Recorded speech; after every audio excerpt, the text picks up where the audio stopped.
Attention, first grade, class 3, Tyler. Please come to the staff room immediately.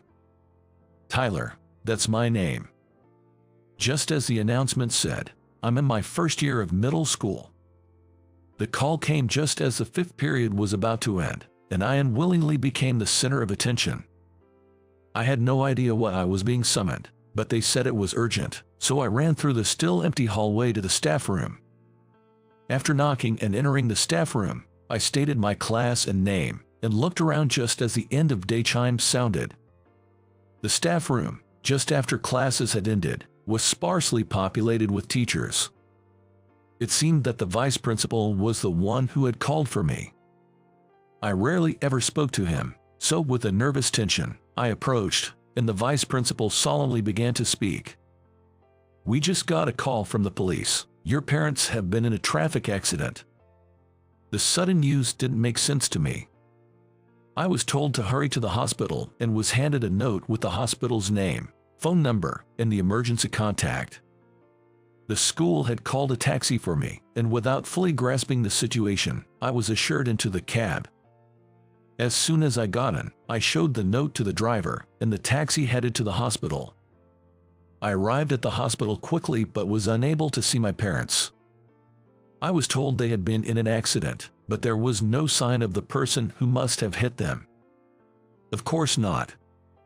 It was a hit and run. As I waited alone in the empty lobby, eventually my grandfather showed up. He was my paternal grandfather, living in the neighboring town. He had been living alone since my grandmother passed away a few years ago. And as the day turned to night, my maternal grandparents and uncle also arrived, but seeing this group together made me uneasy. The last time I saw them all together was at my grandmother's funeral. Ultimately, the day passed without me being able to see my parents. My grandparents were called in first. A little later, a nurse took me somewhere else. We rode the elevator, and the nurse pressed the button for the basement's lowest level. I had had the same experience when my grandmother died, though it was at a different hospital. The elevator stopped, and as I followed the nurse, I thought to myself, just as I suspected. In that room, which I wouldn't exactly call chilly, two figures lay covered with cloths over their faces. But I still couldn't believe those two were my mom and dad. After all, I hadn't seen their faces yet. The silence was broken by a nurse, who then lifted the cloth from their faces. There they were, my mom and dad. Yet, strangely, I still couldn't feel the reality of it. Just the day before yesterday, we were talking normally, and on the day of the accident, they had seen me off to school with smiles. How could this have happened? I was filled with hatred for the person who caused the accident and ran away. If they had just called for an ambulance right away, maybe my parents could have been saved. Was this some kind of cruel joke? Maybe they're just asleep, and they might wake up any minute. Part of me thought this, while another part was strangely calm, thinking my brain just hadn't caught up yet, and maybe with time, the reality would sink in. But time waits for no one, and soon the wake, the funeral, and the cremation were all over. After a few days without my parents, I resolved to live on my own, but a middle school kid can't just live alone in a family rental. I wanted to stay in the home I had shared with my parents, but my grandfather, who lived alone too, decided to take me in. I spent most of my time on the move and the subsequent paperwork, with hardly any time to say goodbye to my friends, and the days flew by in a blur.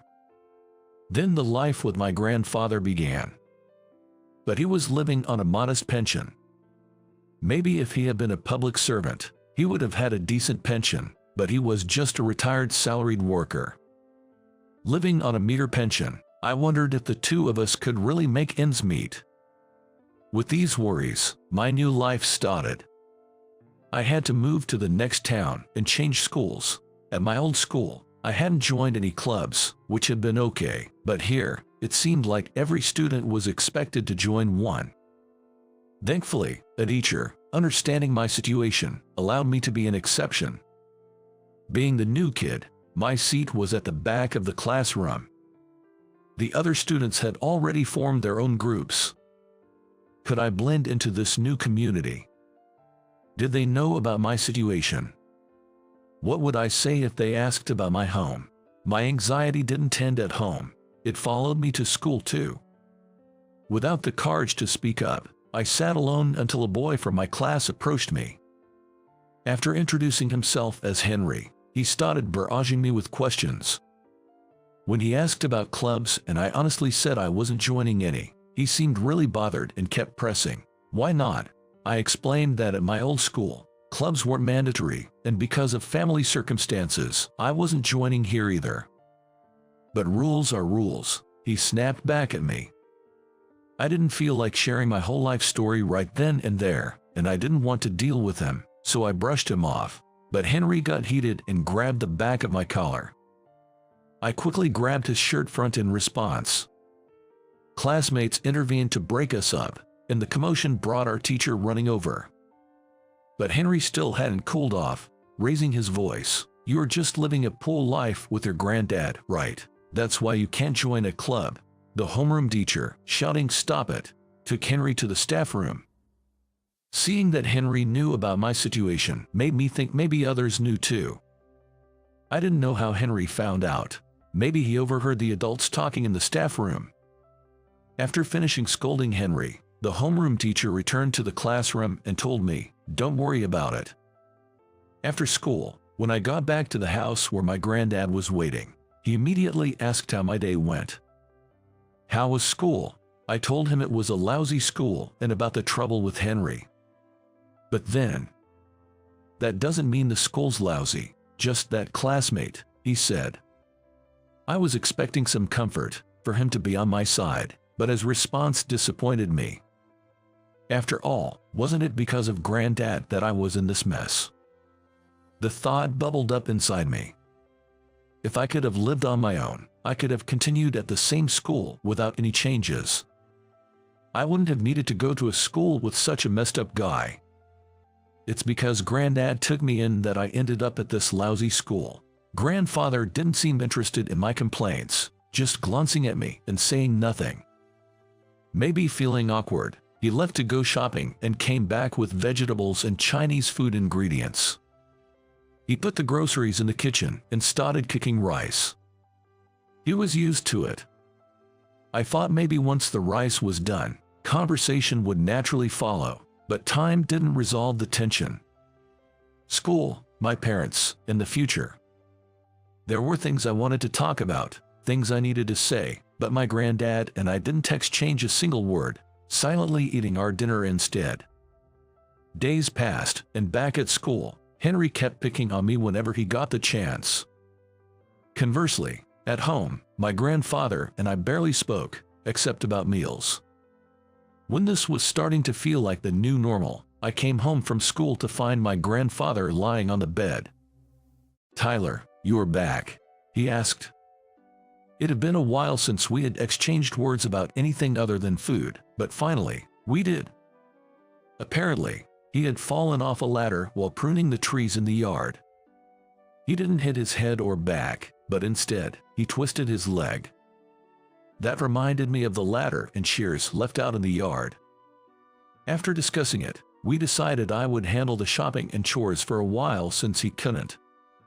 "I've written everything we need, and here, take this," he said, handing me a note and a supermarket flyer. It was printed with big yellow letters that read "Big Sale." It seems I had to shop there today. Taking the wallet he handed me, I biked to the designated supermarket. I had been there a few times before we moved. It wasn't particularly cheap compared to other supermarkets in the area, but their sale items were a steal. This reminded me of something my mom used to say. Inside the supermarket, I saw signs for sale items everywhere. As I was looking for the items on the list, I unfortunately ran into the last person I wanted to see. It was Henry. Seeing him at school was stressful enough, let alone bumping into him after school too. Just as I was about to hide, Henry spotted me. "Hey, if it isn't the Pua Kid, I guess you can only shop on sale days because you're so broke," he sneered. "If that's your logic, Then everyone shopping here today is broke, including you, I retorted. A cough from afar interrupted Henry's words. Realizing his comments had made enemies of most of the customers, he tried to switch the subject. But even the change in topic was just more insults aimed at me. To make matters worse, he brought up my deceased parents, saying, "Even if your parents were alive, you'd still be broke." His words made me lunge at him in anger. Henry fought back, but store employees quickly intervened. I could see other shoppers pointing at us, so someone must have called them over. We were quickly separated, and the store warned us that if there was another disturbance, we would be banned. I was still steaming, but I knew making a scene wouldn't help. Yet, as I finished shopping and was about to check out, Henry was waiting for me. "Let's take this outside," he provoked. It was when I took a step forward, falling for Henry's provocation. "Hold on." Suddenly, I felt a tug on my shoulder from behind. Turning around in surprise, I saw it was my classmate Anna. She stands out in class, being the daughter of the president of a rather well-known company.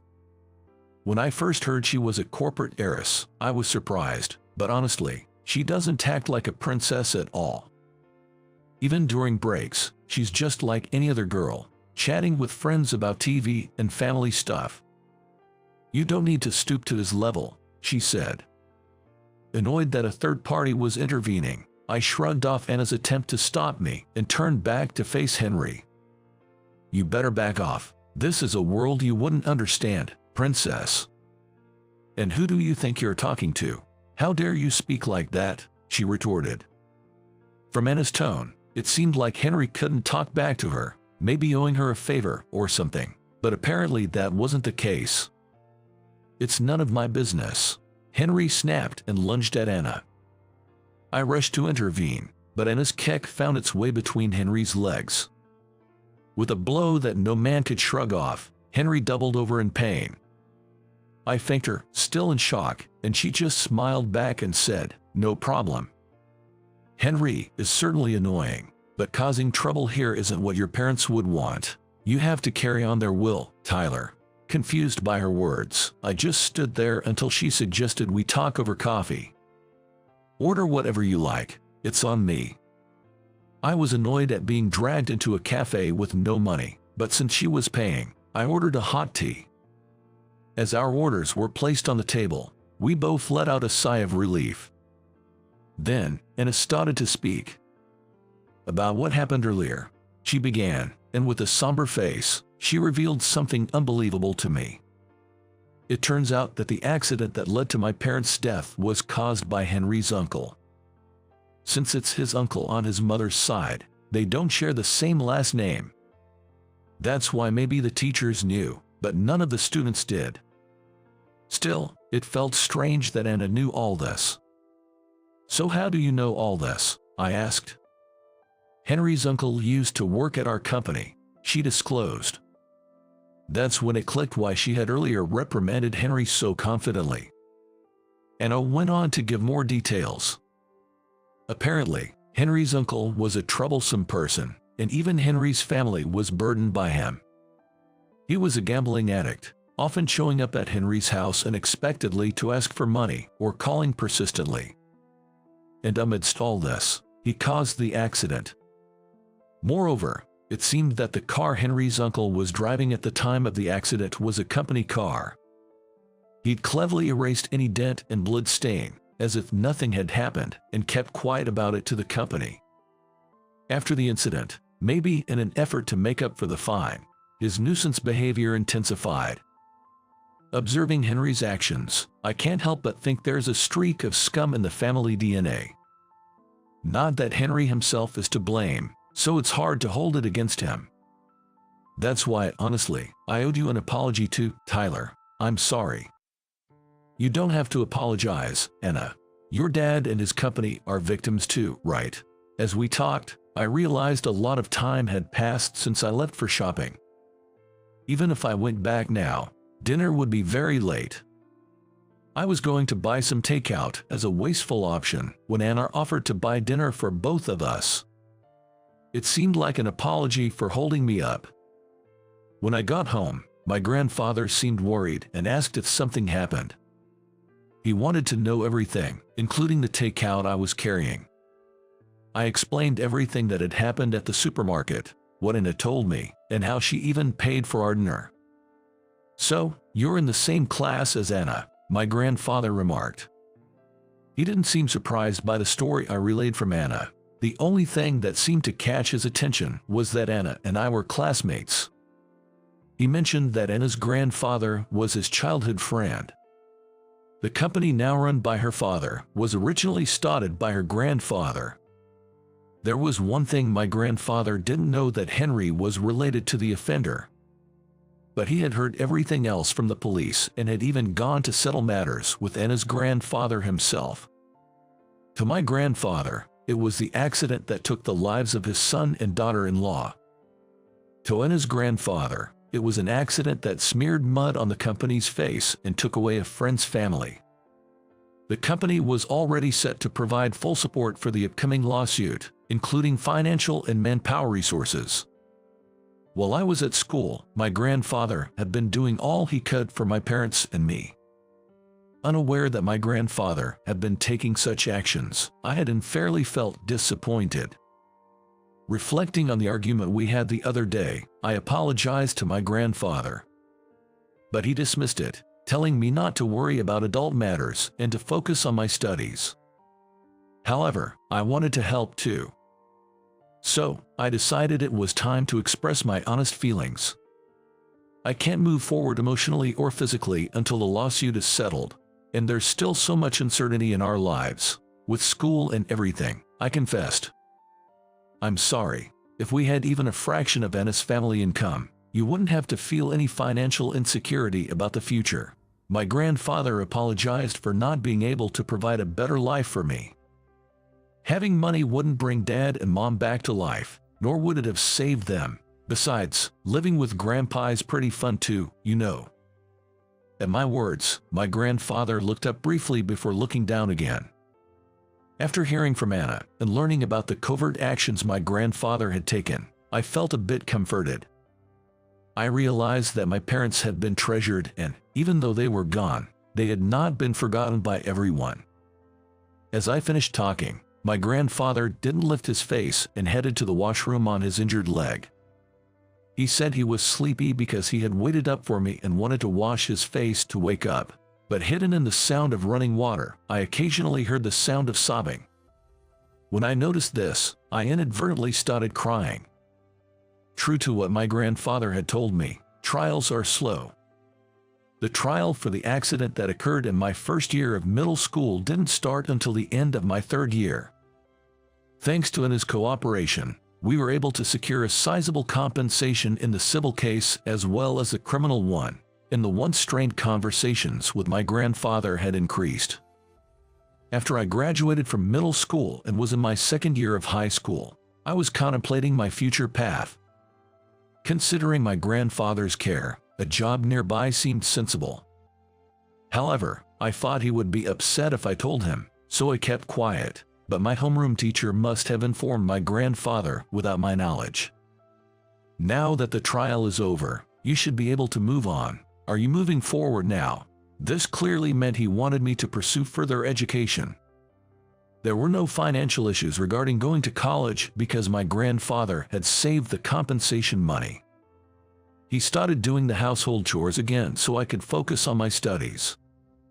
This meant I couldn't say I wanted to find a job close to home to help my grandfather. The tree that had caused his injury had been completely cut down to eliminate any danger. This same thoroughness had probably helped during the trial preparations. With such careful planning, as if to say I could manage on my own, I decided to go to college as my grandfather wished. I got into university and started living by myself. I often went back to visit my grandfather, but there was a topic he seemed more interested in than my well-being. It was whether I had gotten a girlfriend or not. "I'll bring her over when I have one," I said. "So you don't have one now?" he'd retort. We kept up our friendly banter despite living apart. But in my second year of university, my grandfather fell. And during the spring break of my third year, he passed away. As if choosing a time when it wouldn't affect my classes, my grandfather passed away quite suddenly. With help from relatives on my mother's side, he was laid to rest in the same grave as my parents. I was saddened, but this time I wouldn't escape from reality. I resolved to fully acknowledge my grandfather's death and live my life straightforwardly. While visiting the grave on the monthly anniversary of his death, I ran into Anna by chance. "It's been a while," she said. Startled by her sudden greeting, I agreed to catch up as she suggested, just like that time before. We ended up at the same cafe we had visited together.